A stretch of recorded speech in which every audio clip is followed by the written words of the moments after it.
വേദിയിലുള്ള employees കോൺഫെഡറേഷൻ്റെ president Shri K P Dhanapalan ex MP അവറുകളെ, Shri Sibikutty Francis, Shri Sudheer കുമാറൊക്കെ അടക്കമുള്ള നേതാക്കളെ, സുഹൃത്തുക്കളെ, സഹപ്രവർത്തകരെ,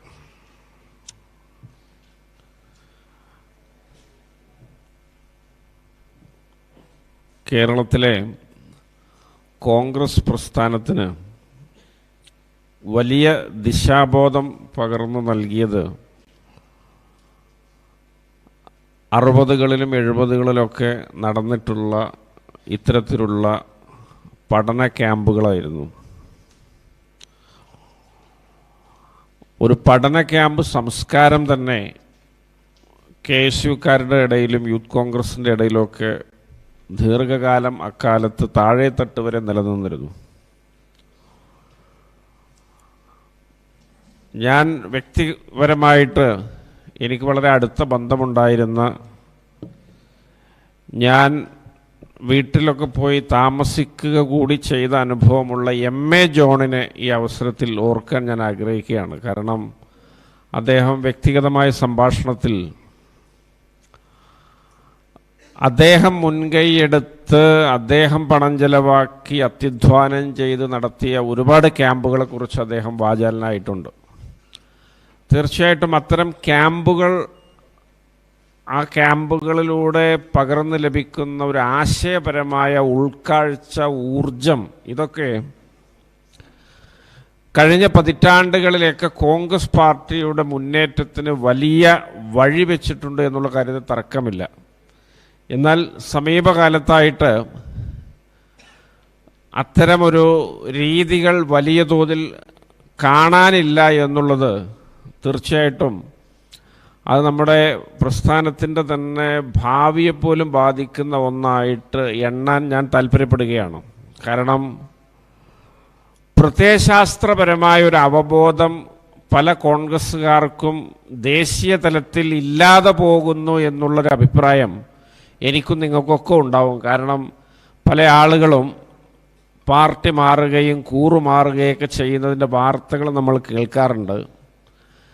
ഈ കോൺഗ്രസ് പ്രത്യയശാസ്ത്രം മനസ്സിലാക്കിയ ഒരാളെ സംബന്ധിച്ചിടത്തോളം സംഘപരിവാറിൻ്റെയൊക്കെ പ്രത്യയശാസ്ത്രത്തിലേക്ക് മാറാൻ കഴിയുക എന്നത് അതൊരു അത്ഭുതകരമായ ഒരു മാറ്റമാണ്. അപ്പോൾ ആളുകൾക്ക് പ്രത്യയശാസ്ത്രപരമായ ഒരു അവബോധമൊന്നുമില്ല. നമ്മുടെ ചരിത്രം, പാരമ്പര്യം, പൈതൃകം, ആദർശം, ആശയം, മഹിതപ്രതാപികളും പ്രമാണിമാരും ഒക്കെ ആയിരുന്ന നമ്മുടെ പൂർവസൂരികളായ നേതാക്കളുടെ തിളക്കമാർന്ന പ്രവർത്തന പന്ഥാവ് ഒന്നും അറിയാതെ പോകുന്നുകൊണ്ട് സംഭവിക്കുന്നതാണ് എന്ന് പലപ്പോഴും നമ്മൾ ആലോചിച്ചു പോകാറുണ്ട്.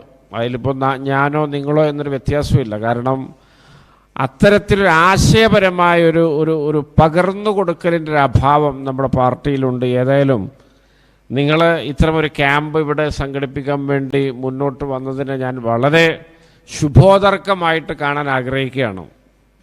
പഴയകാല ക്യാമ്പുകൾ ഈ MA ജോൺ അടക്കമുള്ള അന്നത്തെ തലമുറയൊക്കെ അയവിറക്കിയതിൽ നിന്ന് ശ്രീ KP ധനപാലൻ അവറുകൾക്കൊക്കെ അതിനെക്കുറിച്ച് വാചാലമായിട്ട് തന്നെ പറയാനുണ്ടാവും. അദ്ദേഹത്തിന് നേരിട്ട് അനുഭവങ്ങളും ഉണ്ടാവും അത്തരം ക്യാമ്പുകളിൽ പങ്കെടുത്തതിൻ്റെ. ഞാൻ ഓർക്കുന്നു ആ ക്യാമ്പിൻ്റെയൊക്കെ ഒരു അച്ചടക്കവും ആ ക്യാമ്പ് പുറത്തുവിടുന്ന വിപ്ലവ തീപ്പന്തങ്ങളും ആ ക്യാമ്പിൽ നിന്നുണ്ടാകുന്ന ഒരു വലിയൊരു ഊർജപ്രവാഹമൊക്കെ എത്രയോ വർഷങ്ങൾ നമ്മുടെ പൊതുമണ്ഡലത്തെ സജീവമാക്കി നിലനിർത്തിയിരുന്നു എന്നുള്ളത് ഞാൻ ഓർത്തു പോവുകയാണ്. തീർച്ചയായിട്ടും ആ ദിശയിലൊരു ചുവട് വെക്കുകയാണ് നിങ്ങൾ. അതിൽ ഒരിക്കൽ കൂടി എൻ്റെ ഒരു ആഹ്ലാദം നിങ്ങളുമായിട്ട് ഞാൻ പങ്കിടുകയാണ്. കോൺഗ്രസ് പാർട്ടിയും അതിൻ്റെ ഒരു പശ്ചാത്തലവും വർത്തമാനകാല രാഷ്ട്രീയമൊക്കെയാണ് നമുക്ക് ചർച്ച ചെയ്യാനുള്ളത്.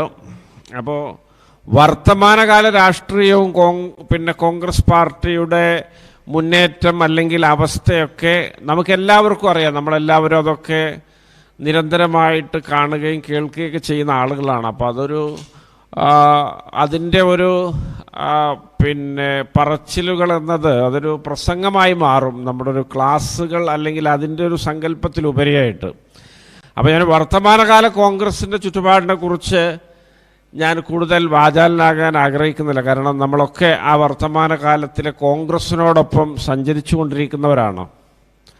പക്ഷെ ഒരു കാര്യം മാത്രം നിങ്ങളോട് സൂചിപ്പിക്കാൻ, അതുമായി ബന്ധപ്പെട്ട് പറയാൻ ഞാൻ ആഗ്രഹിക്കുന്നു. കാരണം ഈ തെരഞ്ഞെടുപ്പിനെ സംബന്ധിച്ചിടത്തോളം ഈ തെരഞ്ഞെടുപ്പിൻ്റെ ഒന്നാം ഘട്ടവും രണ്ടാം ഘട്ടവും മൂന്നാം ഘട്ടവും പിന്നിട്ട് കഴിഞ്ഞപ്പോൾ കോൺഗ്രസ് പാർട്ടി രാജ്യത്ത് വീണ്ടും തിരിച്ചു വരുന്നതിൻ്റെ പല സൂചനകളും നമ്മുടെ മുന്നിൽ ലഭ്യമാണ് എന്നുള്ളത് നമ്മൾ അറിയേണ്ടതുണ്ട്. നമ്മളൊക്കെ അത് പറയുമ്പോൾ പല ആളുകളും പറയും, നിങ്ങളൊന്നും വിചാരിച്ച മാതിരിയല്ല, ഉത്തരേന്ത്യയൊക്കെ സമ്പൂർണ്ണമായിട്ട് പിന്നെ വർഗീയവൽക്കരിക്കപ്പെട്ട് കഴിഞ്ഞതാണ്, ഒന്നും ചെയ്തിട്ട് കാര്യമില്ല, അവിടെയൊക്കെ സമ്പൂർണ്ണമായിട്ട് പിന്നെ ഈ നരേന്ദ്രമോദി സംഘവും വിജയിച്ചു പോകുമെന്നൊക്കെ അതിനെ തിരുത്തി പറയുന്ന പലരെയും നമുക്ക് കാണാം. എന്നാൽ ഒരു കാര്യം നമ്മുടെ മുമ്പിലുള്ളത്, ഇപ്പോൾ ഈ ഹരിയാന എന്നൊരു സംസ്ഥാനം നമ്മളെടുത്താൽ അവിടെ 10 പാർലമെൻറ്റ് സീറ്റേ ഉള്ളൂ. പക്ഷേ ഈ ഒരു സാഹചര്യത്തിൽ അവിടെ 3 MLA-മാർ അവിടെ BJPക്കുള്ള പിന്തുണ പിൻവലിച്ച് കോൺഗ്രസിൻ്റെ പ്രസിഡൻറ്റിൻ്റെയും ഭൂപീന്ദർ സിംഗ് ഹൂഡയുടെയൊക്കെ കൂടെ പത്രസമ്മേളനം നടത്തുകയാണ്.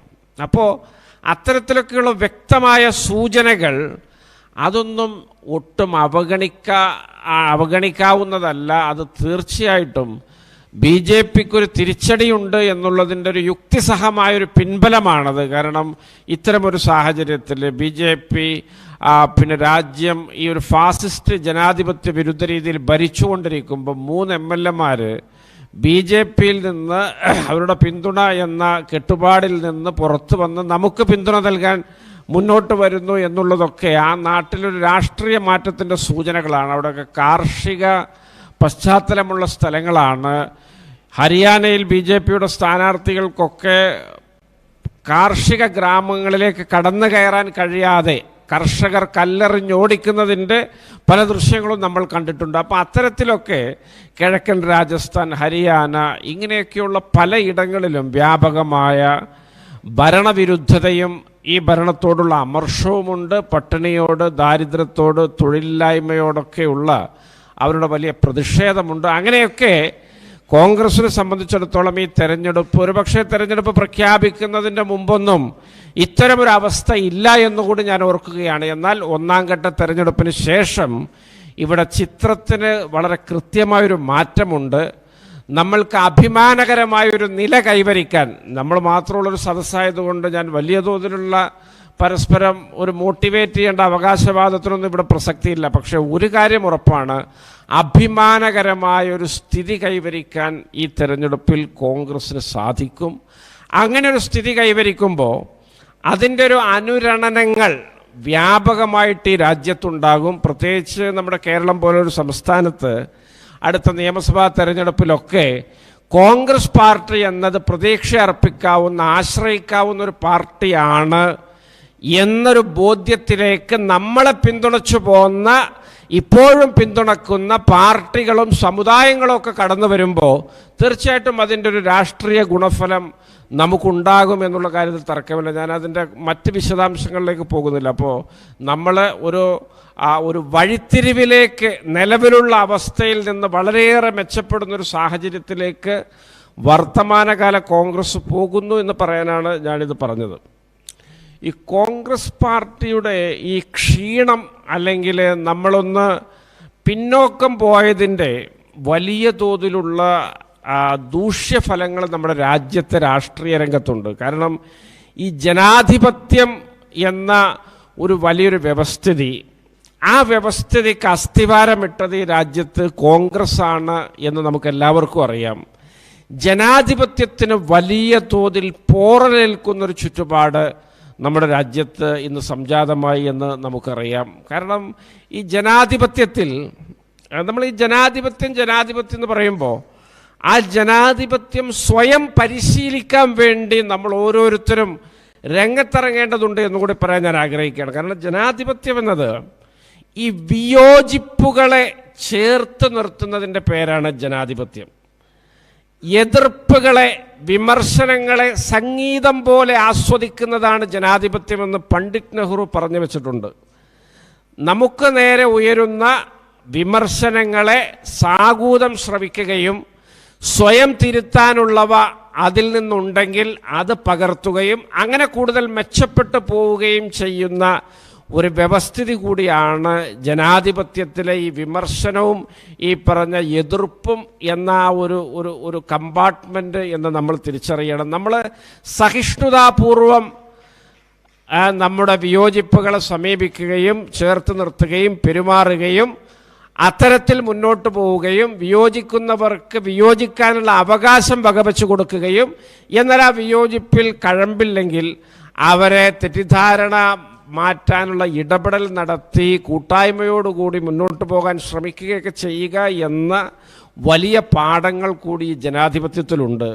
പലപ്പോഴും നമ്മുടെ ഈ സംഘടനാ രംഗത്തൊക്കെ നമ്മൾ പോലും വിസ്മരിക്കുന്ന ഒന്നാണ് ഈ ജനാധിപത്യത്തിൻ്റെ അടിസ്ഥാന മൂല്യങ്ങൾ എന്നൊരു ആത്മവിമർശനം കൂടി ഇവിടുന്ന് നടത്താൻ ഞാൻ ആഗ്രഹിക്കുകയാണ്. കാരണം ഇത്തരം ക്യാമ്പുകളാണ് ആത്മവിമർശനങ്ങളുടെ കളരികളായി മാറിയിരുന്നത്. ഇവിടെ നിന്നാണ് അത്തരത്തിലൊക്കെയുള്ള ചില മാറ്റങ്ങളും തീരുമാനങ്ങളൊക്കെ ഉണ്ടാകേണ്ടത്.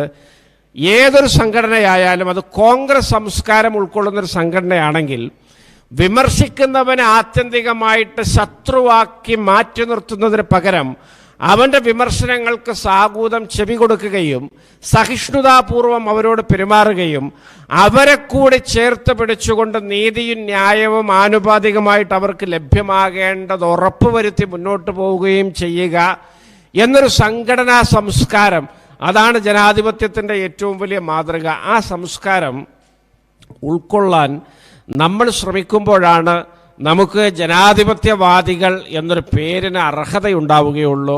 അത്തരത്തിൽ ജനാധിപത്യം സമസ്ത മേഖലയിലും സംസ്ഥാപിതമാക്കാനുള്ള ഇടപെടലുകൾ നമ്മൾ നടത്തേണ്ടതുണ്ട്. നമുക്കറിയാം, ഇപ്പോൾ ഇന്നത്തെ നമ്മുടെ രാജ്യത്തെ സംബന്ധിച്ചിടത്തോളം ഇവിടെ മാധ്യമ സ്വാതന്ത്ര്യ സൂചിക ഒരു 15 ദിവസം മുമ്പ് അന്താരാഷ്ട്ര തലത്തിൽ പ്രസിദ്ധീകരിച്ചപ്പോൾ പാകിസ്ഥാൻ്റെ താഴെയാണ് ഇന്ത്യ രാജ്യം എന്ന് നിങ്ങൾ മനസ്സിലാക്കണം. പാകിസ്ഥാൻ എന്ന് പറഞ്ഞാൽ മതത്തിൻ്റെ പേരിൽ രൂപീകരിക്കപ്പെട്ട് വലിയ ഛിദ്രതകൾ ഉടനീളം അസ്ഥിരത നേരിട്ട് വലിയ പകപോക്കൽ നടപടികളും പട്ടാള ഭരണങ്ങളും ഒക്കെ അരങ്ങേറുന്ന, ഇപ്പോഴും പട്ടാളത്തിന് മേൽക്കൈയുള്ളൊരു രാജ്യത്തെ മാധ്യമ സ്വാതന്ത്ര്യത്തിനും താഴെയാണ് നെഹ്റുവിൻ്റെ ജനാധിപത്യ ഇന്ത്യയിലെ വർത്തമാനകാല മാധ്യമ സ്വാതന്ത്ര്യമെന്ന് അന്താരാഷ്ട്ര പഠന സൂചികകൾ പറയുമ്പോൾ നമ്മുടെ രാജ്യം എത്തി നിൽക്കുന്നൊരു ഗതികേടിൻ്റെയും മാനഹാനിയുടെയൊക്കെ ഒരു ആഴം അത് നമ്മൾ പരിശോധിക്കേണ്ടതാണ്. സമാനമായിട്ട് ഈ മാധ്യമ സ്വാതന്ത്ര്യം എന്നത് ഇവിടെ ഒരു കടങ്കഥയായി മാറി. നിങ്ങൾ ദേശീയ മാധ്യമങ്ങളെയൊക്കെ ദേശീയ മാധ്യമം എന്ന് പറയുന്നത് ഇംഗ്ലീഷിലും ഹിന്ദിയിലൊക്കെ സംപ്രേഷണം ചെയ്യുന്ന മാധ്യമങ്ങൾ പരിശോധിക്കുകയാണെങ്കിൽ കഴിഞ്ഞ 6-7-8 കൊല്ലമായിട്ട് സമ്പൂർണമായിട്ട് ഭരണപക്ഷത്തിന് സ്തുതി പാടുന്ന വാലാട്ടികളായിട്ട് ഇന്ത്യയിലെ മാധ്യമരംഗം മാറി എന്നുള്ളത് നമ്മൾ വളരെ കൃത്യമായിട്ട് മനസ്സിലാക്കണം. അതാണ് ഈ ജനാധിപത്യത്തിന് സംഭവിക്കുന്ന ഏറ്റവും വലിയ മൂല്യച്യുതിയായിട്ട് നമ്മൾ അടയാളപ്പെടുത്തേണ്ടത്. കാരണം ഇവിടുത്തെ സത്യം ജനങ്ങളെ അറിയിക്കാൻ ബാധ്യതപ്പെട്ട ജനാധിപത്യത്തിൻ്റെ 4ാം തൂണാണ് മാധ്യമങ്ങൾ. ആ മാധ്യമങ്ങളെയാണ് നരേന്ദ്രമോദി ഗവൺമെൻറ് സമ്പൂർണമായിട്ട് വന്ധ്യംകരിച്ച് തങ്ങളുടെ ചൊൽപ്പടിക്ക് വാലാട്ടുന്നവരാക്കി മാറ്റിയത്. അതാണ് ഇന്ത്യൻ ജനാധിപത്യത്തിന് ഏറ്റവും വലിയ മുറിവായിട്ട് ഞാൻ കണക്കാക്കുന്നത്. കാരണം ഈ മാധ്യമ സ്വാതന്ത്ര്യത്തിന് വേണ്ടി രാജ്യത്ത് ഏറ്റവും അധികം നിലകൊണ്ട ഒരു പാർട്ടിയാണ് കോൺഗ്രസ് എന്നുകൂടി ഞാൻ ഓർക്കുകയാണ്. 1952 ആദ്യത്തെ പാർലമെൻറ്റ്, തിരഞ്ഞെടുക്കപ്പെട്ടൊരു പാർലമെൻറ്റ് വന്നത്. 52 പാർലമെൻറ്റ് നിലവിൽ വന്നപ്പോൾ മാധ്യമങ്ങൾക്ക് പാർലമെൻ്ററി നടപടികൾ റിപ്പോർട്ട് ചെയ്യാനുള്ള നിയമമില്ലായിരുന്നു, സ്വാതന്ത്ര്യമില്ലായിരുന്നു. എന്താണ് പാർലമെൻറ്റിൽ നടക്കുന്നത് എന്നത് പാർലമെൻറ്റ് നടപടികളിൽ പങ്കെടുത്ത ആളുകളിൽ നിന്ന് ചോദിച്ച് കേട്ടെഴുതിയിട്ടായിരുന്നു നമ്മുടെ പത്രങ്ങളൊക്കെ പ്രസിദ്ധീകരിച്ചിരുന്നത്. ആ ഒരു ഘട്ടത്തിലാണ് ഫിറോസ് ഗാന്ധി എന്ന, ഒരുപക്ഷെ എൻ്റെ അഭിപ്രായത്തിൽ ഇന്ത്യ കണ്ട ഏറ്റവും വലിയ ജനാധിപത്യവാദി ആരാന്ന് ചോദിച്ചാൽ പണ്ഡിറ്റ് ജവഹർലാൽ നെഹ്റു തീർച്ചയായിട്ടുമുണ്ട്. പക്ഷേ അതോടൊപ്പം തന്നെ പറയാൻ അർഹതയുള്ള ഒരു പേരാണ് ഫിറോസ് ഗാന്ധി. ഞാൻ തീർച്ചയായിട്ടും അദ്ദേഹത്തിൻ്റെ പേര് അതിന് ഉത്തരമായിട്ട് പറയാൻ ആഗ്രഹിക്കുന്ന ആളാണ്. ഫിറോസ് ഗാന്ധിയാണ് ഈ രാജ്യത്ത് ആദ്യമായിട്ട് 1955 പാർലമെൻറ്റിൽ ഒരു ബില്ല് കൊണ്ടുവരുന്നത്. This house is not mine, not yours, this house is for the people എന്നാണ് അദ്ദേഹത്തിൻ്റെ പ്രസംഗത്തിൻ്റെ ആദ്യമായിട്ട് ആ ബില്ലിൻ്റെ ആദ്യ വാചകമായിട്ട് പറഞ്ഞത്. ഈ ഹൗസിൽ നടക്കുന്ന എല്ലാ കാര്യങ്ങളും ജനങ്ങൾക്ക് മുമ്പാകെ തുറന്നു കാട്ടാനുള്ള ബാധ്യത നമുക്കുണ്ട്. അതുകൊണ്ട് മാധ്യമങ്ങൾക്ക് പൂർണ്ണമായിട്ട് ഇത് സംപ്രേഷണം ചെയ്യാനും റിപ്പോർട്ട് ചെയ്യാനും അവർക്ക് പ്രത്യേകമായിട്ടുള്ള നിയമം നിർമ്മിച്ചുകൊണ്ട് നമ്മൾ അനുമതി നൽകണമെന്ന് പറഞ്ഞ് മാധ്യമങ്ങൾക്ക് പാർലമെൻറ്റിനകത്തേക്കുള്ള പ്രവേശനം സാധ്യമാക്കിയ ഒരു പാർട്ടിയും അതിൻ്റെ ഒരു നേതാവും ഒക്കെയാണ് യഥാക്രമം കോൺഗ്രസ് പാർട്ടിയും ഫിറോസ് ഗാന്ധിയും. കാരണം 1952 അദ്ദേഹം റായ്ബറേലിയിൽ നിന്നാണ് തെരഞ്ഞെടുക്കപ്പെട്ടത് എന്ന് നമ്മൾ മനസ്സിലാക്കണം. അപ്പോൾ അത്തരത്തിലൊക്കെ നമ്മൾ കൊണ്ടുവന്ന ഒരുപാട് കീഴ്വഴക്കങ്ങളെയാണ് നമ്മൾക്ക് ക്ഷീണം നേരിട്ടപ്പോൾ ഇവരെ മാറ്റിമറിച്ച് കളഞ്ഞത് എന്ന് നമ്മൾ ഓർക്കേണ്ടതാണ്. അപ്രഖ്യാപിത ഒരു അടിയന്തരാവസ്ഥയുടെ തരത്തിലേക്ക് ഇന്ത്യ രാജ്യം ഇന്ന് മാറിയത് നിങ്ങൾക്കറിയാം. രണ്ടാമതായിട്ട് നമ്മളിപ്പോൾ ഈ അവസാന പാർലമെൻറ്റ് സെഷനിലൊക്കെ പാർലമെൻറ്റ് അംഗങ്ങളെ കൂട്ടത്തോടെ സസ്പെൻഡ് ചെയ്ത് 140 പേര് 148 പേരൊക്കെ സസ്പെൻഷനിലായ കഥയൊക്കെ നമ്മൾ വായിച്ചു. പാർലമെൻറ്റിൽ മോദി ഭരണകൂടം ഒരു ബില്ല് അവതരിപ്പിക്കുമ്പോൾ ആ ബില്ലിൻ്റെ മേലിൽ മിനിറ്റുകൾ 10 മിനിറ്റിൽ താഴെ മാത്രം ചർച്ച അനുവദിച്ചുകൊണ്ട് പാസാക്കിയ ബില്ലുകളുടെ എണ്ണം 1 ഡസനിലധികമാണ് എന്ന് നമ്മൾ ഞെട്ടലോടെ മനസ്സിലാക്കണം. പഴയ കാലത്ത് പാർലമെൻറ്റിൽ ഒരു ബില്ല് അവതരിപ്പിക്കുമ്പോൾ ആഴ്ചകൾ നീളുന്ന ചർച്ചകളും വിയോജിപ്പുകളും വാഗ്വാദങ്ങളും സംവാദങ്ങളും അത്തരത്തിലുള്ള തിരുത്തലുകൾ കൂടി വരുത്തിക്കൊണ്ട് എല്ലാ കൈക്കുറ്റപ്പാടുകളും തീർത്ത് അന്തിമമാക്കുന്ന ഒന്നായിരുന്നു ബില്ല് നിയമം. എന്നാൽ ഇന്ന് BJP-ക്കാർ അല്ലെങ്കിൽ BJP-യിലെ ഏതാനും ചില ആളുകൾ ആർക്കോ വേണ്ടി ചുട്ടെടുത്ത ബില്ല് പാർലമെൻറ്റിനെ നോക്കുകുത്തിയാക്കി പാസ്സാക്കുന്ന ഒരു കാലത്തേക്ക് നമ്മുടെ ജനാധിപത്യം അധപ്പതിച്ചു. ഇതൊക്കെ വളരെ ഗൗരവപൂർണമായ വിഷയങ്ങളാണ് എന്ന് പറയാൻ ഞാൻ ആഗ്രഹിക്കുകയാണ്. കാരണം നേരത്തെ ഇവിടെ ഉദ്ഘാടന പ്രസംഗത്തിൽ VD സതീശൻ പറയുകയുണ്ടായി, മുമ്പൊക്കെ പാർലമെൻറ്റിലൊരു ബില്ല് വരുമ്പോൾ അത് നമുക്ക് വേണ്ടിയുള്ളതാണ്. അദ്ദേഹം തൊഴിലാളികളും തൊഴിലുമൊക്കെ ആയിട്ട് ബന്ധപ്പെട്ട വേജസ് ബില്ലിനെക്കുറിച്ച്, ബോണസ് ബില്ലിനെക്കുറിച്ച്, ഇൻഡസ്ട്രിയൽ ഡിസ്പ്യൂട്ട് ബില്ലിനെക്കുറിച്ച്, അങ്ങനെ കുറേ ബില്ലുകളെക്കുറിച്ചൊക്കെ അദ്ദേഹം ഉദാഹരണം പറയുകയുണ്ടായി. ഞാനത് വളരെ ശ്രദ്ധാപൂർവം കേട്ടിരുന്നു. കാരണം അത്തരത്തിലുള്ള ബില്ലുകളൊക്കെ വരുമ്പോൾ നമുക്ക് വേണ്ടിയുള്ളതാണ് എന്ന് നമുക്കറിയാമായിരുന്നു. ഒരു നന്മ വരുന്നു എന്നായിരുന്നു നമ്മൾ ചിന്തിച്ചത്. എന്നാൽ ഇന്ന് അങ്ങനെ വരാത്തതിന് കാരണം എവിടെയും ചർച്ചയില്ല. പാർലമെൻറ്റിൽ നരേന്ദ്രമോദി വരുന്നത് തന്നെ അപൂർവമാണ്. നരേന്ദ്രമോദി പത്രക്കാർക്ക് മുഖം കൊടുക്കാറേ ഇല്ല. ഒരു പത്രസമ്മേളനവും പ്രധാനമന്ത്രിയായിട്ട് വിളിച്ചിട്ടില്ല. അപ്പോൾ ഇത്തരത്തിലൊക്കെയുള്ള ഒരു അവസ്ഥയിലേക്ക് നമ്മുടെ രാജ്യത്തെ ഈ സർക്കാർ അല്ലെങ്കിൽ BJP മാറ്റി. അതാണ് ഈ കോൺഗ്രസ് ക്ഷയിച്ചപ്പോൾ രാജ്യം നേരിട്ട ഏറ്റവും വലിയ വെല്ലുവിളിയോ അല്ലെങ്കിൽ രാജ്യത്തിന് സംഭവിക്കുന്ന നഷ്ടങ്ങളോ ആയിട്ട് വിലയിരുത്താൻ ഞാൻ ആഗ്രഹിക്കുന്നത്. കാരണം പഴയകാലത്തെ ഇന്ത്യൻ പാർലമെൻറ്റിൻ്റെ രീതികൾ ഇത്തരത്തിലൊന്നുമല്ലായിരുന്നു. ഞാൻ വീണ്ടും ഫിറോസ് ഗാന്ധിയിലേക്ക് പോവുകയാണെങ്കിൽ അദ്ദേഹം 1956 ഫിറോസ് ഗാന്ധി ഈ രാജ്യത്തന്ന് നിലവിലുണ്ടായിരുന്ന സ്വകാര്യ ഇൻഷുറൻസ് കമ്പനികളെക്കുറിച്ചൊക്കെ വലിയ തോതിൽ പരാതിയും തട്ടിപ്പൊക്കെ ഉയർന്നു വരുന്നത് പാർലമെൻറ്റിൽ വലിയ ചർച്ചയാക്കിയത്.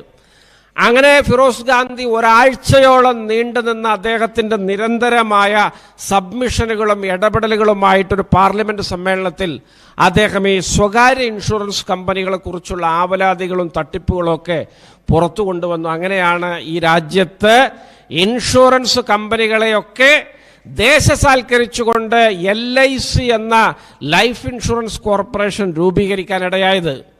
ഈ LIC രൂപീകരിച്ചപ്പോൾ ഈ ഫിറോസ് ഗാന്ധി കോൺഗ്രസിൻ്റെ MP ആണെന്ന് നിങ്ങൾ മനസ്സിലാക്കണം. പണ്ഡിറ്റ് ജവഹർലാൽ നെഹ്റു ആണ് ഇന്ത്യയുടെ പ്രധാനമന്ത്രി എന്ന് നിങ്ങൾ മനസ്സിലാക്കണം. LIC രൂപീകരിച്ച് 1 വർഷം കഴിഞ്ഞപ്പോൾ LIC അതിൻ്റെ തുക ഇവിടുത്തെ സ്വകാര്യ ഷെയർ മാർക്കറ്റിൽ ചില ഷെയറുകൾ വാങ്ങാൻ വേണ്ടി ചെലവഴിക്കുകയുണ്ടായി. മോഹൻദാസ് മുന്ദ്ര എന്ന അന്നത്തെ ഗുജറാത്തുകാരൻ്റെ അല്ലെങ്കിൽ അന്നത്തെ ഉത്തരേന്ത്യയിലെ ഏറ്റവും വലിയ വ്യവസായ പ്രമുഖൻ്റെ ആ കമ്പനിയുടെ ഷെയർ വാങ്ങാൻ LIC 1,25,00,000 രൂപ ചിലവാക്കി. അപ്പോൾ ഇങ്ങനൊരു ഷെയറുകാരൻ്റെ അല്ലെങ്കിൽ ഇങ്ങനൊരു വ്യവസായിയുടെ ഷെയർ LIC വാങ്ങിയത് 1,25,00,000 രൂപ അതിന് ചിലവാക്കിയത്, അതിലൊരു ക്രമക്കേടുണ്ട്, അത് ശരിയല്ല എന്ന് പറഞ്ഞുകൊണ്ട് ഫിറോസ് ഗാന്ധി പാർലമെൻറ്റിൽ വലിയ ഒച്ചപ്പാടും ബഹളവും ഉണ്ടാക്കി. അദ്ദേഹത്തിൻ്റെ ഗവേഷണവും പഠനവും ഉപയോഗിച്ചുകൊണ്ട് മുഴുവൻ രേഖകളും വെളിച്ചത്തു കൊണ്ടുവന്ന് കാര്യകാരണ സഹിതം അദ്ദേഹം പാർലമെൻറ്റിൽ അതൊരു വിഷയമാക്കി ഉന്നയിച്ചു. അതിനെ തുടർന്ന് അന്നത്തെ ബോംബെയിലെ ഹൈക്കോർട്ട് ചീഫ് ജസ്റ്റിസായിരുന്നൊരു ജസ്റ്റിസ് ചഗ്ലയുടെ നേതൃത്വത്തിൽ 2 മാസത്തേക്കൊരു കമ്മിറ്റിയെ വെച്ചു ഈ വിഷയം പഠിക്കാൻ. ആ കമ്മിറ്റി വിഷയം പഠിച്ച് റിപ്പോർട്ട് നൽകിയപ്പോൾ ഈ രാജ്യത്തിൻ്റെ ധനകാര്യമന്ത്രിയായ TT കൃഷ്ണമാചാരിക്ക് രാജിവെക്കേണ്ടി വന്നു എന്നുള്ളത് നിങ്ങൾ മനസ്സിലാക്കണം. ഇന്ത്യൻ പാർലമെൻറ്റിൻ്റെ അകത്തെ അതിൻ്റെ ഒരു ഉദാത്തതയുടെ ഇതിലും വലിയൊരു ഉദാഹരണമില്ല. കാരണം ഇന്ത്യൻ നാഷണൽ കോൺഗ്രസ് ഭരിക്കുന്നു, കോൺഗ്രസിൻ്റെ MP ഒരു പൊതുവിഷയത്തിൽ ഇടപെടൽ നടത്തുന്നു, അതിനെ തുടർന്ന് ഒരു കമ്മീഷൻ ഉണ്ടാകുന്നു, അതിനെ തുടർന്ന് ധനകാര്യമന്ത്രി TT കൃഷ്ണമാചാരി രാജിവെക്കുകയാണ്. ഇത്തരത്തിലുള്ള വലിയ മാതൃകകൾ ബാലാരിഷ്ടതയുടെ ആദ്യ ഘട്ടങ്ങളിൽ തന്നെ പ്രകടിപ്പിച്ച് ലോകത്തിന് മാതൃകയായ ഒന്നാണ് ഇന്ത്യൻ ജനാധിപത്യവും ഇന്ത്യൻ പാർലമെൻറ്റും. അവിടെയാണ് നമ്മൾ 10-70 കൊല്ലം മുന്നോട്ട് പോയപ്പോൾ ഒരു ചർച്ച പോലുമില്ലാതെ ബില്ലുകൾ പാസ്സാക്കുന്ന ഗതികേടിലേക്ക് രാജ്യവിരുദ്ധമോ അല്ലെങ്കിൽ ബന്ധപ്പെട്ട ആളുകൾ ആരാണോ അവർക്കൊക്കെ വിരുദ്ധമായ കോർപ്പറേറ്റ് പക്ഷപാതിത്വം നിറഞ്ഞ ബില്ലുകളൊക്കെ ഒരു ദിവസം തന്നെ 4-5 ബില്ലൊക്കെ ചുട്ടെടുക്കുന്ന ഒരു പാർലമെൻറ്റായിട്ട് ഇന്ത്യൻ പാർലമെൻറ്റ് മാറിയതും പ്രിയപ്പെട്ടവരെ കോൺഗ്രസ് പുറകോട്ട് പോയതിൻ്റെ, ജനാധിപത്യം ക്ഷയിച്ചതിൻ്റെ ഏറ്റവും വലിയൊരു ഉദാഹരണമായിട്ട് എണ്ണുവാൻ ഞാൻ ആഗ്രഹിക്കുകയാണ്. സമാനമായിട്ട് എനിക്ക് തോന്നുന്നത് ഈ രാജ്യത്ത് മുൻകാലങ്ങളിലൊക്കെ നമ്മളെല്ലാവരും ഒന്നാണ്, ഒറ്റക്കെട്ടാണ്, ജാതി മതത്തിന് അതീതമായി നമ്മളൊക്കെ ഒരുമിച്ച് മുന്നോട്ട് പോകേണ്ടവരാണ് എന്ന സൂക്തങ്ങൾ നിരന്തരം മുഴങ്ങുന്ന ഒരു രാജ്യത്ത് നമ്മളൊക്കെ വ്യത്യസ്തരാണ്, നമ്മളൊന്നും ഒരിക്കലും കൂടിക്കലരാൻ പാടില്ലാത്തവരാണ് എന്നു പറഞ്ഞ് വിഭാഗീയത ഔദ്യോഗികമായി നടപ്പിൽ വരുത്തി മുന്നോട്ട് പോകുന്നൊരു രാജ്യമാക്കി BJP നമ്മുടെ നാടിനെ മാറ്റി. തീർച്ചയായിട്ടും ഇത്തരത്തിലൊക്കെയുള്ള ഒരുപാട് ദോഷവശങ്ങളാണ് കോൺഗ്രസ് പിറകിലോട്ട് പോയപ്പോൾ ഈ രാജ്യത്ത് സംഭവിച്ചത്. ഇതൊക്കെ ഈ രാജ്യത്തെക്കുറിച്ച് കൃത്യമായ അവബോധമുള്ള ഇത്തരം മൂല്യങ്ങൾ ഇവിടെ നിലനിൽക്കേണ്ടത് ഈ സമൂഹത്തിൻ്റെ ആരോഗ്യത്തിന് അനുപേക്ഷണീയമാണ് എന്ന് കരുതുന്ന ഒരുപാട് മനുഷ്യരിൽ വലിയ തോതിലുള്ള ചലനങ്ങൾ ഉണ്ടാക്കാൻ ഈ BJPയുടെ 10 വർഷത്തെ ഭരണം സഹായിച്ചിട്ടുണ്ട് എന്ന് വളരെ അഭിമാനപൂർവ്വം ഞാൻ ഓർക്കുകയാണ്. കാരണം നമ്മളങ്ങനെ നമ്മുടെ ഒരു ശക്തിയെ നമ്മൾ വില കുറച്ച് കാണേണ്ടതില്ല. BJPക്കാർ നിരന്തരമായിട്ടൊക്കെ തെരഞ്ഞെടുപ്പുകൾ പലതും ജയിക്കുന്നു എന്നുള്ളത് കൊണ്ട് നമ്മുടെ പാർട്ടിയുടെ പ്രസക്തി മങ്ങുകയോ പുറകോട്ട് പോവുകയോ ഇനി തിരിച്ചു വരാൻ പറ്റാത്ത വിധം ഒതുക്കപ്പെടുകയോ ഇനി ഭാവിയില്ലാതാവുകയോ ചെയ്തു എന്ന് നിങ്ങൾ കരുതണ്ട.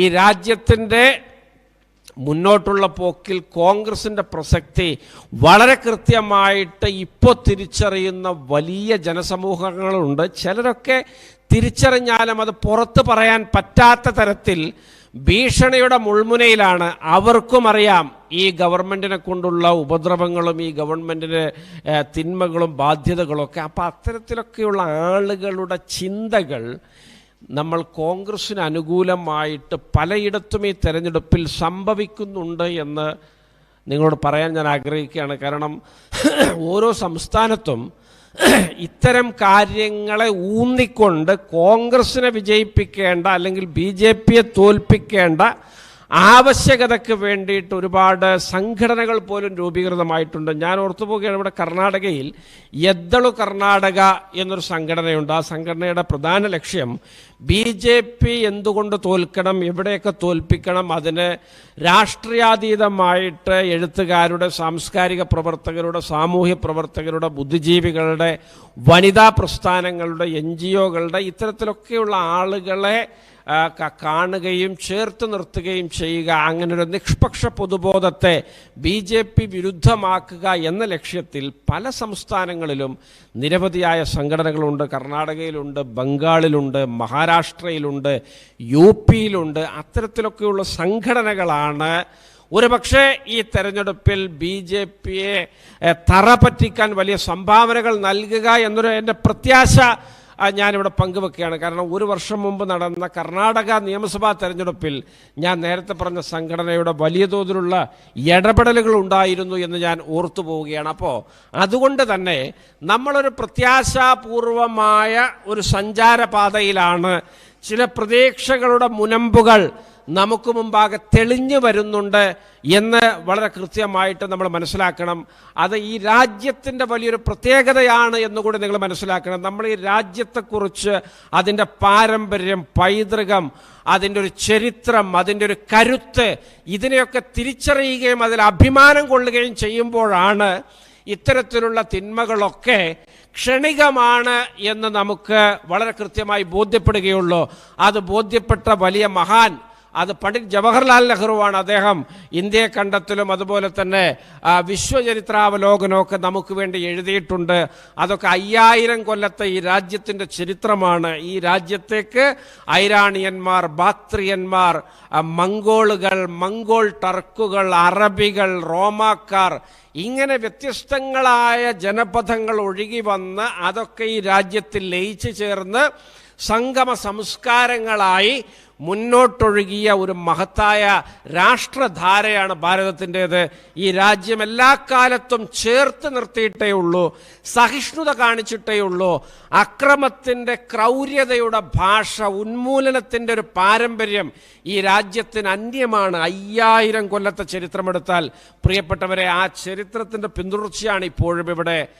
ഈ നെഹ്റു തന്നെ നിരീക്ഷിച്ച പ്രത്യേകമായൊരു കാര്യമുണ്ട്. ഈ രാജ്യത്തിൻ്റെ ഈ ദീർഘമായ ചരിത്രത്തിനിടയിൽ ചെറിയ ഹ്രസ്വകാലയളവിലേക്ക് ചില തിന്മയുടെ ശക്തികൾ കടന്നു വന്നിട്ട് നമ്മുടെ സ്വാസ്ഥ്യത്തെ നശിപ്പിച്ചിട്ടുണ്ട്. 25 കൊല്ലവും 50 കൊല്ലവും ഒക്കെ നീണ്ടുനിന്ന കാലഘട്ടം ഇവിടെ ഭരിക്കുകയും അല്ലെങ്കിൽ ഇവിടെ അധികാരം കൈയാളുകയും നമ്മുടെ പാരമ്പര്യത്തെ നിരക്കാത്ത രീതിയിലേക്ക് രാജ്യത്തെ മുന്നോട്ട് കൊണ്ടുപോകാൻ ശ്രമിക്കുകയൊക്കെ ചെയ്തിട്ടുണ്ട്. പക്ഷേ ഈ രാജ്യത്തിനൊരു ആന്തരിക കരുത്തുണ്ട്. അത്തരം അക്രമികളെയൊക്കെ കൃത്യമായ സമയഗണന കഴിയുമ്പോൾ കടപുഴക്കിക്കൊണ്ട് ഇതിൻ്റെ സ്വാസ്ഥ്യം വീണ്ടെടുത്ത് മുന്നോട്ട് പോയ ചരിത്രമാണ് ഭാരതത്തിനുള്ളത് എന്ന് പണ്ഡിറ്റ് നെഹ്റു ഇന്ത്യയെ കണ്ടെത്തലിലൂടെ നിരീക്ഷിച്ചിട്ടുണ്ട്.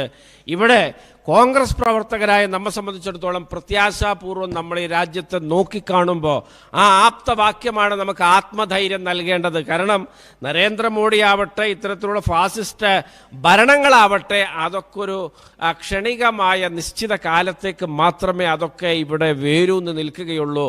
അത് കഴിഞ്ഞാൽ അതിനെയൊക്കെ കടപുഴക്കിക്കൊണ്ട് മുന്നോട്ട് പോകാനുള്ള കരുത്ത് ഈ രാജ്യത്തിനുണ്ട്. ഈ രാജ്യം അതിൻ്റെ സ്വാസ്ഥ്യം വീണ്ടെടുക്കുക തന്നെ ചെയ്യും. ഞാൻ ഓർത്തു പോകുന്നു, ചിലപ്പോൾ ഒരു 10 വർഷത്തിനുള്ളിലാവാം ആ കാലഗണന, 10 വർഷത്തിനുള്ളിൽ തന്നെ വീണ്ടെടുത്തേക്കാം ഈ 2024 അല്ലെങ്കിൽ 2029 നിശ്ചയമായിട്ടും അത് വീണ്ടെടുക്കുമെന്നുള്ള കാര്യത്തിൽ തർക്കമില്ല.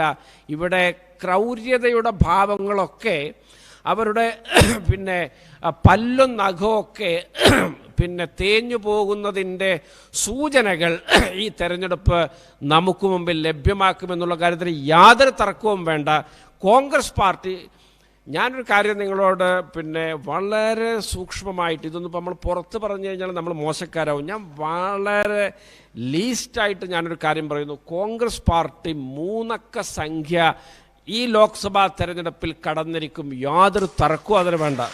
കാരണം അത് ഞാൻ ഈ നെഹ്റുവിൻ്റെ ഈ പറഞ്ഞ പ്രവചനം അല്ലെങ്കിൽ ഇന്ത്യയെ കണ്ടെത്തലിൽ നെഹ്റു പറഞ്ഞ ഈ ആഖ്യായികയൊന്നും വെച്ച് മാത്രമല്ല പറയുന്നത്, ഇന്നത്തെ രാജ്യത്തെ സൂചകങ്ങൾ വെച്ചുകൊണ്ടാണ് പറയുന്നത്. കർണാടക എന്നൊരു സംസ്ഥാനത്ത് നമ്മുടെ തൊട്ടടുത്താണ്. അവിടെ നമുക്ക് തൊട്ടറിയാൻ കഴിയും. അവിടെ 15 സീറ്റൊക്കെ ജയിച്ചിട്ടില്ലെങ്കിൽ പിന്നെ എന്ന് കോൺഗ്രസ് ജയിക്കുമെന്നുള്ളതാണ് അവിടുത്തെ പിന്നെ നിഷ്പക്ഷ പത്രപ്രവർത്തകർ ചോദിക്കുന്നത്. BJPക്കാർ പോലും കോൺഗ്രസിൻ്റെ മുന്നേറ്റം അംഗീകരിച്ചു കഴിഞ്ഞു. തെലങ്കാനയിൽ 10 സീറ്റ് നിശ്ചയമായിട്ടും നമുക്ക് കിട്ടും. 2 അക്ക സംഖ്യയിലേക്ക് നമ്മുടെ സീറ്റ് പോവും. അങ്ങനെയൊക്കെ ഈ ദക്ഷിണേന്ത്യ തന്നെ 50ലധികം സീറ്റുകൾ കോൺഗ്രസ് പാർട്ടിക്ക് സ്വന്തമായിട്ട് നൽകും. അതുകൊണ്ട് തന്നെ വലിയൊരു മുന്നേറ്റം നമുക്കുണ്ടാകും. അതിന് രാജ്യത്തിൻ്റെ ചരിത്രം നമ്മുടെ കൂടെയുണ്ട്, പാരമ്പര്യം കൂടെയുണ്ട്, പൈതൃകം കൂടെയുണ്ട്. അങ്ങനെയൊക്കെ നമ്മുടെ പാർട്ടി വീണ്ടും കരുത്താർജിക്കുമ്പോൾ തീർച്ചയായിട്ടും ഈ തിന്മയുടെ ശക്തികൾക്ക് പഴയ ആ ക്രൂരത പിന്നെ അതേ അളവിൽ പ്രകടിപ്പിക്കാൻ അവർക്ക് കഴിയില്ല. അവരെപ്പോഴും ഒരു ഭീഷണിയായിട്ട് നിലനിൽക്കും. നമുക്ക് തീർച്ചയായിട്ടും മുന്നോട്ട് തന്നെ പോയി അതിനെ കീഴടക്കേണ്ടതുണ്ട്. നമ്മൾ അത്തരം തിന്മകളെ നന്മയുടെ ഭാഷ കൊണ്ട് മാത്രമേ നേരിടാൻ പിന്നെ നമുക്കാവുകയുള്ളൂ എന്നുകൂടി ഞാൻ പറയുകയാണ്. കാരണം നമ്മൾ ചിലരൊക്കെ ചിന്തിക്കും നാളെ ഇനിയിപ്പോൾ കോൺഗ്രസ് ഭരണം വന്നാൽ ഈ EDയും CBI ഒക്കെ പിന്നെ BJPക്ക് നേരെ കയറൂരി വിട്ടുകൊണ്ട് അല്ലെങ്കിൽ നമുക്കും ഒരു പ്രതികാര നടപടികളിലേക്കൊക്കെ പോയിക്കൊണ്ട് ഒന്ന് ഭരിക്കണം. നമ്മൾ ചില ആളുകളൊക്കെ ഇങ്ങനെ പറയാറുണ്ട്, നമ്മൾ കൊള്ളരുതാത്തവരായിട്ടല്ലേ ആ BJPക്കാർ വന്നപ്പോൾ കണ്ടില്ല ആ EDയും CBIയും ആ ഇൻകം ടാക്സും ഒക്കെ കണ്ടില്ലേ, ഓരോരുത്തരും എന്ത് പണിയാണ് അവർ കൊടുക്കുന്നത്, അവരൊരു മിടുക്കന്മാരാണല്ലോ എന്നൊക്കെ മട്ടിലുള്ള നെഗറ്റീവ് ഹീറോയിസം നമ്മളിൽ പലരും പലപ്പോഴും പറയാറുണ്ട്. നിങ്ങൾ പറഞ്ഞിട്ടുണ്ടാവും, ഞാനും ഭാഗവാക്കായിട്ടുണ്ടാവും. പക്ഷേ പ്രിയപ്പെട്ട സുഹൃത്തുക്കളെ, അതൊന്നുമല്ല യഥാർത്ഥത്തിലുള്ളൊരു രാഷ്ട്രമീമാംസയുടെ മാതൃക, ജനാധിപത്യത്തിൻ്റെ മാതൃക എന്ന് നമ്മുടെ പാർട്ടി വളരെ കൃത്യമായിട്ട് തിരിച്ചറിഞ്ഞിട്ടുള്ളൊരു പാർട്ടിയാണ്. അത്തരത്തിലാണ് നമ്മൾ മുന്നോട്ട് പോകുന്നതെങ്കിൽ നമ്മുടെ രാജ്യം മറ്റൊരു പാകിസ്ഥാനായി മാറും. കാരണം പാകിസ്ഥാൻ്റെ സ്ഥിതി എന്താ? ഒരു ബേനസീർ ഭൂട്ടോ വരുമ്പോൾ നവാസ് ഷെരീഫും സംഘമൊക്കെ പേടിച്ച് പിന്നെ ദുബായിലോ അല്ലെങ്കിൽ ലണ്ടനിലോ ഒക്കെ പോയി ഒളിവിൽ താമസിക്കും. അത് കഴിഞ്ഞ് പിന്നെ ഈ പറഞ്ഞ നവാസ് ഷെരീഫിനെ രാജ്യത്തേക്ക് തിരിച്ചു കൊണ്ടുവരാൻ വേണ്ടി അമേരിക്കയോ അല്ലെങ്കിൽ വല്ല വൻശക്തികളോ ഒക്കെ ഒരു ഇടപെടൽ നടത്തിയിട്ട് കേസൊക്കെ ഇല്ലാതാക്കി തിരിച്ചു കൊണ്ടുവരും. പിന്നെ നടക്കുന്ന തെരഞ്ഞെടുപ്പിൽ നവാസ് ഷെരീഫ് വരും, അതിൽ ബേനസീർ ഭൂട്ടോവും സംഘവും ഭയന്ന് രാജ്യം വിടും. അത് കഴിഞ്ഞ് മുഷറഫ് അൻസാരി വരുമ്പോൾ നവാസ് ഷെരീഫ് രാജ്യം വിടും. അത് കഴിഞ്ഞ് വരുന്നവരൊക്കെ ഒരാൾ വന്നാൽ മറ്റവൻ ഓടിപ്പോവുകയാണ്. അങ്ങനെ ഓടിപ്പോകാത്തതുകൊണ്ട് ഇമ്രാൻഖാൻ ഇപ്പോൾ അവിടെ ജയിലിലാണ്. അദ്ദേഹം 40 കൊല്ലമൊക്കെയാണ് അദ്ദേഹത്തിന് ജയിൽ ശിക്ഷ വിധിച്ചത്. അപ്പം ഇത്തരത്തിലൊക്കെ ജനാധിപത്യം മലീമസമാവുന്ന ഒരു പരസ്പര വൈരത്തിൻ്റെ ഭാഷ സംസാരിക്കുന്ന ഒന്നായി മാറും BJP. ആ കൈയടിക്കാൻ വേണ്ടി ആ കൈ നീട്ടിയിട്ടുണ്ട്. നമ്മളും കൂടി അടിച്ചാൽ അതിന് ശബ്ദമുണ്ടാകും. അത്തരം ശബ്ദമുണ്ടായ ഇന്ത്യയിലെ ജനാധിപത്യം നശിക്കും, നമ്മുടെ പൈതൃകവും പാരമ്പര്യമൊക്കെ നശിക്കും. അതുകൊണ്ട് നമുക്ക് നന്മയെ മുറുകെ പിടിച്ചുകൊണ്ട് ഇതിൻ്റെ ഉദാത്ത മാതൃകകളെ വീണ്ടും പുനഃസ്ഥാപിച്ചു മാത്രമേ മുന്നോട്ട് പോകാൻ കഴിയുകയുള്ളൂ. തീർച്ചയായിട്ടും അത്തരത്തിലുള്ള ഒരു മുന്നോട്ടുള്ള പോക്കിനെ അംഗീകരിക്കുന്ന ഒരുപാട് പിന്നെ സുമനസ്സുകൾ ഇന്നും ഈ രാജ്യത്തുണ്ട്. തീർച്ചയായിട്ടും അവരിലാണ് നമ്മുടെ പ്രതീക്ഷ എന്നുകൂടി പറയാൻ ഞാൻ ആഗ്രഹിക്കുന്നു. പിന്നെ ഒരു കാര്യം കൂടി ഞാൻ പറയുകയാണ്, കാരണം ഏതായാലും സമയമൊക്കെ വളരെ വൈകിയിട്ടുണ്ട്. നിങ്ങളൊക്കെ ഒരു ക്ലാസ് എന്നൊക്കെ പറയുമ്പോൾ അതിൻ്റെ ഏറ്റവും മോശമായ ഒരു സമയഗണനയിലൂടെയാണ് നമ്മൾ ഈ പോകുന്നത്. കാരണം ഉച്ച കഴിഞ്ഞുള്ള ക്ലാസ്സും ലഞ്ചിന് തൊട്ട് മുമ്പുള്ള ക്ലാസ്സുകളും ഒക്കെ ആളുകൾ പരീക്ഷീണരായിരിക്കും. അപ്പോൾ കൂടുതൽ നീട്ടാതെ ഞാൻ ഒരു ചെറിയ നമ്മുടെ ഒരു സാമൂഹ്യമായിട്ട് നമ്മൾ കോൺഗ്രസ്സിന് വേണ്ടി നടത്തേണ്ട ചില സംഭാവനകളെ കൂടി പറയാൻ വേണ്ടി ഞാൻ ആഗ്രഹിക്കുകയാണ്. കാരണം നമ്മുടെ ഈ പാർട്ടി ഇത് വളർന്നത് നമ്മുടെ നേതാക്കളുടെ വലിയ തോതിലുള്ള സാമൂഹികമായ ഇടപെടലുകളിലൂടെയും ജനകീയമായ വിഷയങ്ങൾ ഏറ്റെടുത്ത പല പിന്നെ അനുഭവങ്ങളിലൂടെയാണ് നമ്മുടെ പാർട്ടി വലുതായത്. ഞാൻ ഇന്ത്യ രാജ്യത്തിൻ്റെ ഒരു 20-ാം നൂറ്റാണ്ടിൻ്റെ ചരിത്രമെടുത്താൽ ഈ രാജ്യം കണ്ട അല്ലെങ്കിൽ ആ കാലത്ത് ലോകം കണ്ട ഏറ്റവും വലിയ തന്ത്രശാലിയായ രാഷ്ട്രീയക്കാരൻ ആരാണെന്ന് ചോദിച്ചാൽ അത് മഹാത്മാഗാന്ധിയാണ്. മഹാത്മാഗാന്ധിയെപ്പോലെ ഇത്രക്ക് സൂത്രശാലിയായൊരു രാഷ്ട്രീയക്കാരൻ ഒരു 500 വർഷത്തിനുള്ളിൽ ഈ ലോകം തന്നെ കണ്ടിട്ടുണ്ടാവില്ല എന്നുറപ്പിച്ച് പറയാൻ ഞാൻ ആഗ്രഹിക്കുകയാണ്. കാരണം അദ്ദേഹത്തിൻ്റെ ഈ ഇടപെടലുകളും അദ്ദേഹത്തിൻ്റെ ജനകീയത കൈവരിക്കാനുള്ള അദ്ദേഹത്തിൻ്റെ മുന്നേറ്റങ്ങളും പൊതുവിഷയങ്ങൾ അദ്ദേഹം ഏറ്റെടുത്ത രീതിയുമൊക്കെയാണ് ഇന്ത്യൻ സ്വാതന്ത്ര്യ സമര മുന്നേറ്റത്തെ വിജയിപ്പിച്ചതും ഇന്ത്യൻ നാഷണൽ കോൺഗ്രസ്സിനെ ഒരു അമരത്വം നൽകിയ ഒരു പാർട്ടിയാക്കി ഐതിഹാസികമാക്കി മാറ്റിയതും ഗാന്ധിജിയാണ്. ഞാൻ ഗാന്ധിജി ഇപ്പോൾ കോൺഗ്രസ് 1885 രൂപീകൃതമായത് നിങ്ങൾക്കൊക്കെ അറിയാം.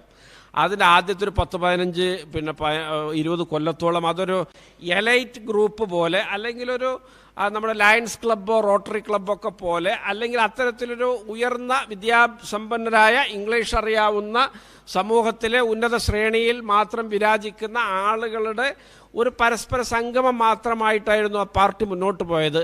അത് കഴിഞ്ഞ് ഈ പുതിയ നൂറ്റാണ്ട് പിറന്ന് മുന്നോട്ട് വന്നപ്പോഴാണ് ഇവിടുത്തെ രാഷ്ട്രീയ വിഷയങ്ങളുമായിട്ട് കോൺഗ്രസ് സംവദിച്ചു തുടങ്ങിയത്, കോൺഗ്രസ്സിന് കുറേ ജനകീയ നേതാക്കളെ മെല്ലെ മെല്ലെ പാർട്ടിയിലേക്ക് കടന്നു വരാൻ തുടങ്ങിയത്. അത് കഴിഞ്ഞിട്ടാണ് പിന്നെ മഹാത്മാഗാന്ധിയുടെ രംഗപ്രവേശം. ഈ മഹാത്മാഗാന്ധി രംഗപ്രവേശം ചെയ്ത സമയത്ത് ഗാന്ധി ഈ പാർട്ടിയെയും സ്വാതന്ത്ര്യ സമര മുന്നേറ്റത്തെയൊക്കെ ഊക്കോടുകൂടി മുന്നോട്ട് കൊണ്ടുപോകാൻ എന്താണ് വഴിയെന്ന് എപ്പോഴും ആലോചിച്ചിരുന്ന ഒരാളാണ് അദ്ദേഹം. നമ്മുടെ സമൂഹത്തെ കൃത്യമായിട്ട് അഭിസംബോധന ചെയ്തിരുന്നു. ഹിന്ദു സമൂഹം, മുസ്ലിം സമൂഹം, ഇങ്ങനെയൊക്കെ നമ്മുടെ ജാതി മത വിഭാഗങ്ങളെ വളരെ കൃത്യമായിട്ട് അഭിസംബോധന ചെയ്തിരുന്നു. അദ്ദേഹം ഐത്തോച്ചാടന പരിപാടികൾ അദ്ദേഹം കോൺഗ്രസിൻ്റെ ഒരു പരിപാടിയാക്കി അദ്ദേഹം മാറ്റിയിരുന്നു. അദ്ദേഹം ഹിന്ദി പ്രചാരണം അത് ഉത്തരേന്ത്യയിലുടനീളം അദ്ദേഹം കോൺഗ്രസിൻ്റെ ഒരു പാർട്ടി പരിപാടികളുടെ ഭാഗമാക്കി മാറ്റിയിരുന്നു. അദ്ദേഹം ഹരിജനോദ്ധാരണം പാർട്ടിയുടെ നയപരിപാടിയുടെ ഭാഗമാക്കി മാറ്റിയിരുന്നു. അങ്ങനെ രാഷ്ട്രീയമായിട്ട് സമൂഹത്തിൽ ഇടപെടാൻ പറ്റുന്ന എല്ലാ മാർഗങ്ങളെയും അദ്ദേഹം ഉപയോഗിച്ച് മുന്നോട്ട് പോകുന്നതിൻ്റെ ഇടയിലാണ് ഒന്നാം ലോക മഹായുദ്ധം അവസാനിച്ച് തുർക്കിയിലെ ഖലീഫയെ, അന്നത്തെ ഇസ്ലാമിക ഭരണകേന്ദ്രം എന്ന് പറഞ്ഞാൽ തുർക്കിയിലെ ഖലീഫയായിരുന്നു, ഒട്ടോമൻ സാമ്രാജ്യമായിരുന്നു. ഖലീഫയെ ബ്രിട്ടീഷുകാർ സ്ഥാനഭ്രഷ്ടരാക്കി ഒരു ഇസ്ലാമിക ഖിലാഫത്ത് എന്നൊരു വ്യവസ്ഥിതിക്ക് ബ്രിട്ടീഷുകാർ അന്ത്യം കുറിച്ചു. അതിനെതിരെ ലോകം മുഴുവൻ മുസ്ലിങ്ങളുടെ മനസ്സിൽ വലിയ തോതിലൊരു പ്രതിഷേധമുണ്ടായിരുന്നു. ഇന്ത്യ രാജ്യത്തും വലിയ പ്രതിഷേധമുണ്ടായി. ആ പ്രതിഷേധത്തെ ഒരു മുസ്ലിം ജനവിഭാഗത്തിന് ഒരു പ്രതിഷേധമുണ്ടായി. ആ പ്രതിഷേധത്തെ അഭിസംബോധന ചെയ്താൽ അവരെ ഈ പാർട്ടിയുടെ മുൻനിരയിലേക്ക് ഈ വലിയ യുദ്ധസന്നാഹത്തിലേക്ക് കൊണ്ടുവന്നാൽ പാർട്ടിക്ക് അവർ വന്നാൽ വലിയ കരുത്താകുമെന്ന് മനസ്സിലാക്കി ആ വിഷയത്തെ വളരെ കൃത്യമായിട്ട് ഗാന്ധി അഭിസംബോധന ചെയ്തു. കോൺഗ്രസ് ഖിലാഫത്ത് കമ്മിറ്റികളൊക്കെ ഉണ്ടാക്കി ആ വിഷയത്തെ കോൺഗ്രസ് ഏറ്റെടുത്തുകൊണ്ട്, പ്രത്യേകിച്ച് ഇപ്പോൾ ഇവിടെ ഖിലാഫത്ത് കമ്മിറ്റി ഉണ്ടാക്കിയിട്ട് തുർക്കിയിൽ ഖലീഫ തിരിച്ചു വരില്ല എന്ന് ഗാന്ധിക്കും അറിയാം. എന്നാൽ ഇവിടെ ഒരു മുറിവേറ്റ ഒരു വിഭാഗം ആ ജനത ഉണ്ടാകുമ്പോൾ ആ മുറിവിനെ അഭിസംബോധന ചെയ്താൽ അവരുടെ അനുഭാവം നമ്മുടെ പാർട്ടിക്ക് ലഭിക്കുമെന്നുള്ള രാഷ്ട്രീയ ചിന്ത തന്നെയാണ് തീർച്ചയായിട്ടും ഗാന്ധി പ്രകടിപ്പിച്ചത്. അതിനെ അദ്ദേഹം യൂട്ടിലൈസ് ചെയ്തു, അതിനെ എന്താ പറയുക എക്സ്പ്ലോയിറ്റ് ചെയ്തു എന്നോ എന്ത് വാക്ക് വേണമെങ്കിലും ഉപയോഗിക്കാം. വളരെ കൃത്യമായിട്ട് വലിയൊരു ജനവിഭാഗത്തെ കോൺഗ്രസിൻ്റെ പടയണിയിലേക്ക് അങ്ങനെ കൊണ്ടുവരാൻ ഗാന്ധിജിക്ക് കഴിഞ്ഞു. അന്ന് ഈ ഖിലാഫത്തിന് അല്ലെങ്കിൽ ഈ മൂവ്മെൻറ്റിനെ ഏറ്റെടുക്കുന്നതിൽ മുഹമ്മദ് അലി ജിന്നയൊക്കെ ഗാന്ധിയെ എതിർത്തിട്ടുണ്ട്. ഈ ഖിലാഫത്ത് കോൺഗ്രസ് കമ്മിറ്റിയുടെ സമരപരിപാടിയിൽ പങ്കെടുത്തിട്ട് പിൽക്കാലത്ത് RSS സ്ഥാപിച്ച ഹെഗ്ഡേവാർ ഒരു കൊല്ലത്തിലധികം ജയിലിൽ കിടന്നിട്ടുണ്ട്. ചരിത്രം വളരെയധികം വിസ്മയകരമാണ്. അപ്പോൾ ഗാന്ധി അങ്ങനെ ഒരു നീക്കം നടത്തിയതിൻ്റെ ഭാഗമായിട്ട് ഈ രാജ്യത്തെ മുസ്ലിം ജനസമൂഹം വ്യാപകമായിട്ട് അന്ന് കോൺഗ്രസിലേക്ക് കടന്നു വന്നു. ഞാൻ നേരത്തെ പറഞ്ഞ ദളിതരോടും അന്നത്തെ പിന്നോക്കക്കാരോടൊക്കെയുള്ള അവരുടെ ദുസ്ഥിതികൾക്കുള്ള മോചനത്തിൻ്റെ ഉണർത്തുപാട്ടുമായി ഗാന്ധി കടന്നു വന്നപ്പോൾ ആ വിഭാഗങ്ങൾ കോൺഗ്രസുമായിട്ട് വലിയ തോതിൽ സഹകരിച്ചു. സമാനമായിട്ട് ഞാൻ കേരളത്തിലെ ഒരനുഭവം കൂടി നിങ്ങളോട് പറയാൻ ഞാൻ ആഗ്രഹിക്കുകയാണ്. കേരളത്തിൽ ഞാൻ മനസ്സിലാക്കുന്നത് ഈ തിരുവിതാംകൂർ ഭാഗങ്ങളിലൊക്കെ കോൺഗ്രസ് പാർട്ടി ശക്തിപ്പെട്ടതിൻ്റെ ഒരു പ്രധാന കാരണങ്ങളിലൊന്നായിട്ട് വൈക്കം സത്യാഗ്രഹത്തെ വിലയിരുത്താൻ ഞാൻ ആഗ്രഹിക്കുകയാണ്. നമ്മൾ അതിൻ്റെ ഒരു ചരിത്രം നമ്മൾ പഠിക്കേണ്ടതുണ്ട്. ഗാന്ധി അതിലിടപെട്ടൊരു രീതി നമ്മൾ പ്രത്യേകമായിട്ട് ഓർക്കേണ്ടതുണ്ട്.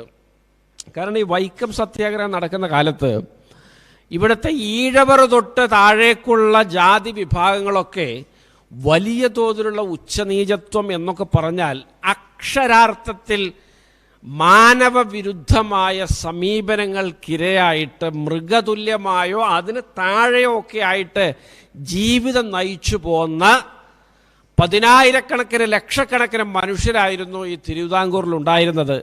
പകൽ സമയത്തൊക്കെ ഒന്ന് പുറത്തിറങ്ങാൻ പോലും സാധിക്കാതെ സവർണ അല്ലെങ്കിൽ ഉയർന്ന ജാതിക്കാരെയൊക്കെ കണ്ടു കഴിഞ്ഞാൽ മീറ്ററുകളോളം മാറി കുറ്റിക്കാട്ടിലൊക്കെ ഒളിച്ചിരുന്ന് അവർ പോയി സമയമൊക്കെ കുറേ പിന്നിട്ടതിന് ശേഷം മാത്രം പുറത്ത് വരേണ്ടിയൊക്കെ വരുന്ന വലിയ ദുസ്ഥിതി, രാത്രി മാത്രം സഞ്ചരിക്കേണ്ടി വരുന്ന വലിയ തോതിലുള്ള പ്രയാസങ്ങൾ, ക്ഷേത്രങ്ങളെപ്പറ്റി ആ ഭാഗത്തേക്ക് തിരിഞ്ഞു നോക്കാൻ കഴിയില്ല, വീട്ടിലെ സ്ത്രീകളുടെ മാനത്തിന് പുല്ലിൻ്റെ വിലയില്ല, അങ്ങനെ ഒരു മനുഷ്യനെന്ന നിലയ്ക്ക് വിദ്യാഭ്യാസത്തിന് അവകാശമില്ല, വസ്ത്രത്തിന് അവകാശമില്ല, ഒരു തരത്തിലുള്ള പൗരാവകാശങ്ങളും ഇല്ലാതെ അടിമകളെപ്പോലെ ലക്ഷക്കണക്കിന് ജനങ്ങൾ ഈ തിരുവിതാംകൂറിൽ, മലബാറിൽ അത്ര രൂക്ഷമല്ല എന്ന് വേണമെങ്കിൽ പറയാം, തിരുവിതാംകൂറുമായിട്ട് താരതമ്യപ്പെടുത്തിയാൽ അത്തരമൊരു സാഹചര്യം ഇവിടെ ഉണ്ടായിരുന്നു. ആ ഒരു സാഹചര്യത്തിൽ അന്ന് വലിയൊരു മതം മാറ്റത്തിൻ്റെ അന്തരീക്ഷം കൂടി, ഇത്തരം പൗരാവകാശ വിരുദ്ധതയിൽ നിന്ന് രക്ഷപ്പെടാൻ മതം മാറിയാൽ മതി എന്ന ചിന്ത കൂടി ആളുകളുടെ മനസ്സിലുണ്ട്. ചുരുക്കി പറഞ്ഞാൽ ഹിന്ദു മതം തന്നെ വലിയ അപകടത്തിൽ തിരുവിതാംകൂറിലായ ഒരു ഘട്ടത്തിലാണ് മഹാത്മാഗാന്ധി ഈ പറഞ്ഞ വൈക്കം സത്യാഗ്രഹം എന്ന ആശയത്തെ പിന്തുണക്കുകയും അതിന് വേണ്ട സകല സഹായങ്ങൾ നൽകുകയും ചെയ്തത്. വൈക്കം സത്യാഗ്രഹം വിജയിപ്പിക്കാൻ വേണ്ടി ഗാന്ധി നടത്തിയ ദൗത്യങ്ങൾ കൂടി നമ്മൾ ആലോചിക്കേണ്ടതുണ്ട്. ഗാന്ധി എത്രയോ ആഴ്ചകളിൽ തിരുവിതാംകൂറിൽ ചെലവഴിച്ചു.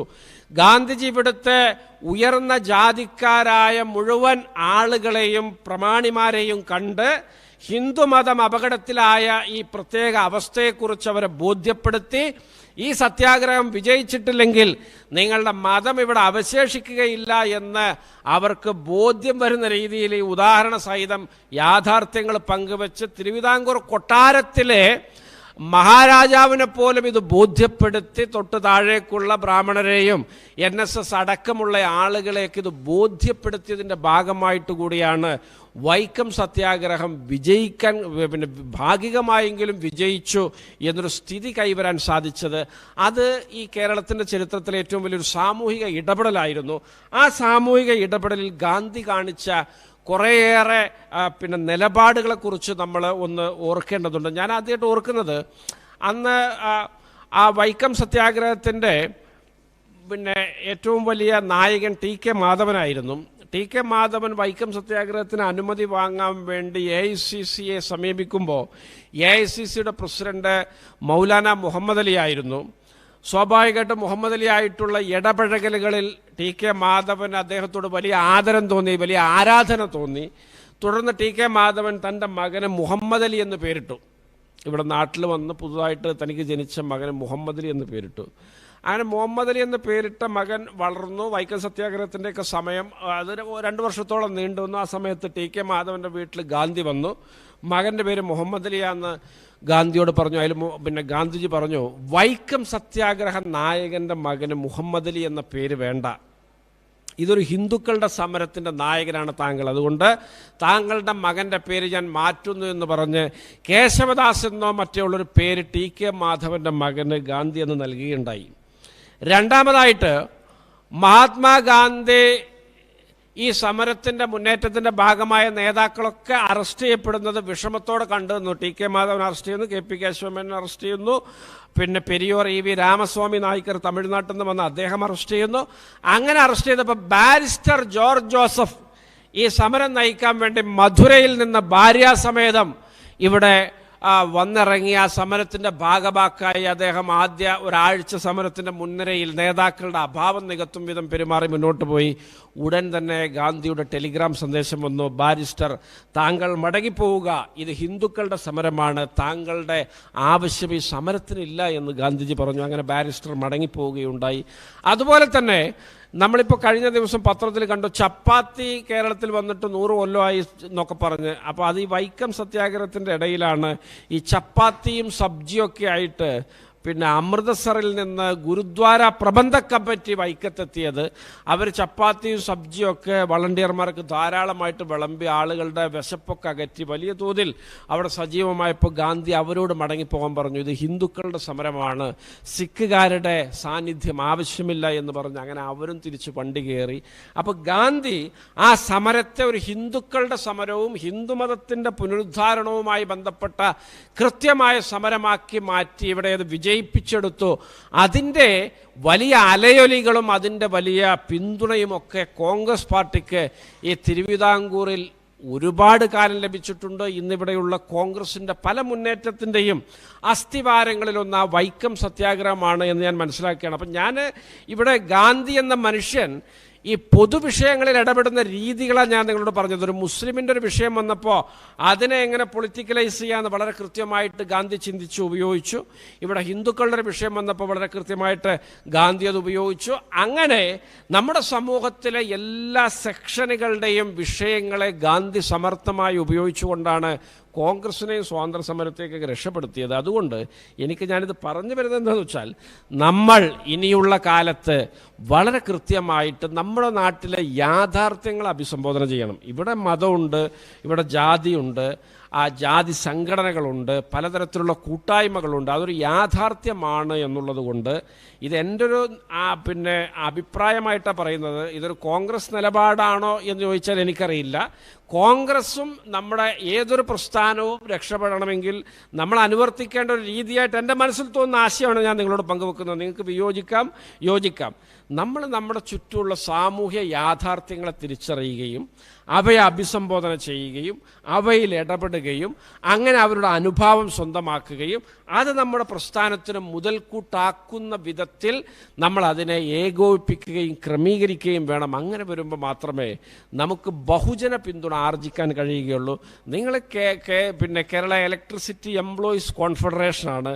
നിങ്ങൾ വൈദ്യുത രംഗത്തെ വിഷയങ്ങൾ നിങ്ങളുടെ സംഘടനയിൽ ഇല്ലാത്തവർ ഉൾപ്പെടെയുള്ള നിങ്ങളുടെ ആ ഫ്രറ്റേണിറ്റി, നിങ്ങളുടെ ആ കൂട്ടായ്മയിൽ നേരിടേണ്ടി വരുന്ന വിഷയങ്ങളും പ്രശ്നങ്ങളും അത് ഇനി ഉപവിഭാഗങ്ങളായാലും പ്രധാന വിഭാഗമായാലും എവിടെയൊക്കെ എങ്ങനെയൊക്കെ നമുക്ക് ഒരു ഇടപെടൽ നടത്താൻ പറ്റുമോ അവിടെയൊക്കെ ഇടപെടൽ നടത്തുമ്പോഴാണ് നമ്മുടെ സംഘടനയുടെ അടിത്തറ വികസിക്കുകയുള്ളൂ, പുതിയ നേതാക്കൾ ഉയർന്നു വരികയുള്ളൂ.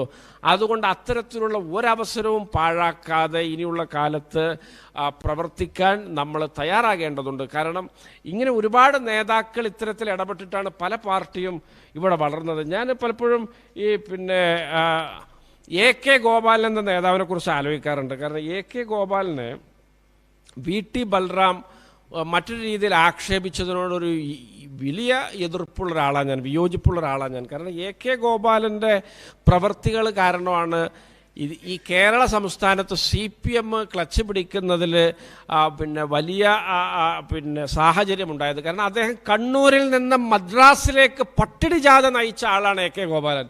കണ്ണൂരിൽ നിന്ന് കാൽനടയായിട്ട് പാലക്കാട്, കോയമ്പത്തൂർ, തിരുപ്പൂർ, ഈറോഡ് എന്നൊക്കെ പറഞ്ഞ് മദ്രാസ് വരെ പട്ടിണി ജാഥ നയിച്ചു പോയ ഒരാളാണ് എ കെ ഗോപാലൻ. ആ ജാഥയിൽ അന്ന് മലബാറിലെ എത്രയോ പട്ടിണി പാവങ്ങൾ അണിനിരന്നു. കാരണം മറ്റ് മാർഗമില്ല.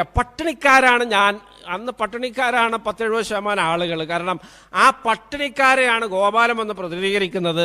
ഈ ജാഥയോടൊപ്പം പോയി കഴിഞ്ഞാൽ ആഹാരം കിട്ടുകയും ചെയ്യും. അങ്ങനെ ആയിരക്കണക്കിന് ആളുകൾ മദിരാശി വരെ അന്ന് നടന്നു എന്നുള്ളത് നിങ്ങൾ ആലോചിക്കണം. അതുപോലെ തന്നെ ഈ മധ്യ തിരുവിതാംകൂറിൽ, ഇടുക്കിയിലൊക്കെ തോട്ടം തൊഴിലാളികളെ കുടിയൊഴിപ്പിക്കുന്നതിനെതിരെ അദ്ദേഹം വന്നിട്ട് അനിശ്ചിതകാലം നിരാഹാര സമരം നടത്തി.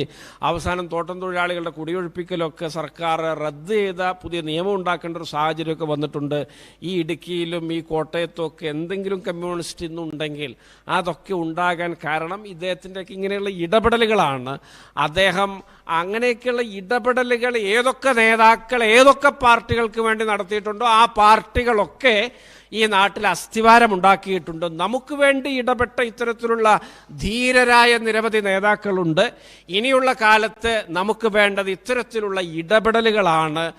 മാറിയ കാലത്തിനനുസരിച്ച് പുതിയ വിഷയങ്ങൾക്ക് ആനുപാതികമായ ഇടപെടലുകളും നേതാക്കളും നമുക്ക് വേണം. അത്തരത്തിൽ അജണ്ടകളും നേതാക്കളും ഒക്കെ ഉണ്ടാകാൻ ഇത്തരം ക്യാമ്പുകൾ ഉപകരിക്കും. കാരണം നിങ്ങൾ കണ്ണു തുറന്ന് വെച്ചാൽ ഒരു രാഷ്ട്രീയ ബോധമുള്ള ആളാണെങ്കിൽ ഇപ്പം എല്ലാ ദിവസവും ഇടപെടാനുള്ള വിഷയമൊന്നും വീണ് കിട്ടിയെന്ന് വരില്ല. പക്ഷെ ഒരു 5 കൊല്ലം കൂടുമ്പോഴോ 3 കൊല്ലം കൂടുമ്പോഴോ ഇനി 10 കൊല്ലം കൂടുമ്പോഴൊക്കെ നമുക്ക് ഇടപെടാനുള്ള വിഷയങ്ങളൊക്കെ ഇടയ്ക്കിടയ്ക്കൊക്കെ വീണ് കിട്ടിക്കൊണ്ടേയിരിക്കും. അത്തരം വിഷയങ്ങളെ വളരെ കൃത്യമാക്കി ഒരു സത്യസന്ധമായി നീതിപൂർവകമായി നമ്മുടെ പാർട്ടിക്ക് പ്രയോജനപ്പെടുന്ന രൂപത്തിൽ ഇടപെട്ട് മുന്നേറേണ്ടത് നമ്മുടെ ഒരു കാലഘട്ടത്തിൻ്റെ ആവശ്യമാണ്. ഞാൻ ഒരിക്കൽ കൂടി അത് നിങ്ങളെ ഓർമ്മിപ്പിക്കുകയാണ്. അങ്ങനെ ഇടപെടലുകളിലൂടെ നമുക്ക് നമ്മുടെ സംഘടനാ പരിസരങ്ങൾ നിലവിൽ അതിൻ്റെ ഭാഗവാക്കല്ലാത്തവരുടെ ഇടയിലേക്ക് കൂടി വ്യാപിപ്പിക്കാൻ കഴിയും. അത്തരത്തിലുള്ള വലിയ ഇടപെടലുകൾ ഈ കോൺഗ്രസ് പാർട്ടിക്ക് ആവശ്യമുള്ളൊരു കാലമാണ്. അതിൻ്റെ പോഷക സംഘടനകൾക്കും നിങ്ങളെപ്പോലുള്ള സർവീസ് സംഘടനകൾക്കൊക്കെ ആവശ്യമുള്ളൊരു കാലമാണ്. അത്തരത്തിലൊക്കെ മുന്നേറാൻ ഈ ക്യാമ്പിൽ നിന്ന് കിട്ടുന്ന ഒരു ഊർജ്ജം നിങ്ങളെ സഹായിക്കട്ടെ എന്ന് ഞാൻ പ്രത്യാശിക്കുകയാണ്. കാരണം കഴിഞ്ഞ റഫറണ്ടത്തിൽ ഒരു നേരിയ മാർജിനിൽ നിങ്ങൾ പുറകോട്ട് പോയി എന്ന് നമുക്കൊക്കെ അറിയാം. കാരണം തീർച്ചയായിട്ടും അതിനെയൊക്കെ മറികടക്കാനുള്ള ഇടപെടലുകൾ ഈ നിങ്ങളുടെ കൂട്ടത്തിൽ നിന്ന് തന്നെ അതിന് വിരുദ്ധമായി പ്രവർത്തിച്ച ചില ആളുകളും ചില പാരലൽ കടലാസ് സംഘടനകളൊക്കെ ഉണ്ടാകും. അത്തരക്കാരെയൊക്കെ നേരിട്ട് കണ്ട് കാര്യം ബോധ്യപ്പെടുത്തി കൂടെ നിർത്തുക എന്നുള്ളതാണ് ഏറ്റവും അഭികാമ്യമായ മാർഗം. അങ്ങനൊരു പ്രവൃത്തിയുടെ ഭാഗമായിട്ട് അവരെ എല്ലാ കാലത്തെയും ശത്രുക്കളായി പ്രഖ്യാപിച്ച് മാറ്റി നിർത്തി അതില്ലാതെ പോകാനൊക്കെ ശ്രമിക്കാൻ അവകാശം നിങ്ങൾക്കുണ്ട്. പക്ഷേ അതിലുള്ള ആളുകളൊക്കെ തെറ്റിദ്ധരിപ്പിക്കപ്പെട്ടവരാകാം. അവരെയൊക്കെ ചേർത്ത് പിടിക്കാനും നമ്മുടെ ഈ അണിയിലേക്ക് കൊണ്ടുവരാനും അങ്ങനെ മുന്നേറ്റമുണ്ടാക്കാനും ഒക്കെ നിങ്ങൾക്ക് കഴിയട്ടെ. ഇടപെടലുകളിലൂടെ, ജനാധിപത്യ ബോധത്തിലൂടെ, സഹിഷ്ണുതയിലൂടെ, സാഹോദര്യത്തിലൂടെ, സമഭാവനയിലൂടെ, നീതിബോധത്തിലൂടെ, സത്യസന്ധതയിലൂടെ, ആദർശധീരതയിലൂടെ, ആശയപരമായ ഉൾക്കരുത്തിലൂടെ ഒക്കെ മുന്നോട്ട് പോകുന്ന മികച്ച സംഘടനാ ശരീരങ്ങളായി, നേതാക്കളായി, സംഘടനയായി നിങ്ങളും നിങ്ങളുടെ KSCB എംപ്ലോയീസ് കോൺഫെഡറേഷനൊക്കെ മാറട്ടെ. അതുവഴി കോൺഗ്രസ്സിന് നിങ്ങൾ വലിയ മുതൽക്കൂട്ടാകണം എന്നൊരിക്കൽ കൂടി ഉണർത്തിക്കൊണ്ട് ഞാൻ എൻ്റെ വാക്കുകൾ ചുരുക്കുന്നു. നന്ദി, നമസ്കാരം. ജയ് എംപ്ലോയീസ് കോൺഫെഡറേഷൻ, ജയ് ഹിന്ദ്.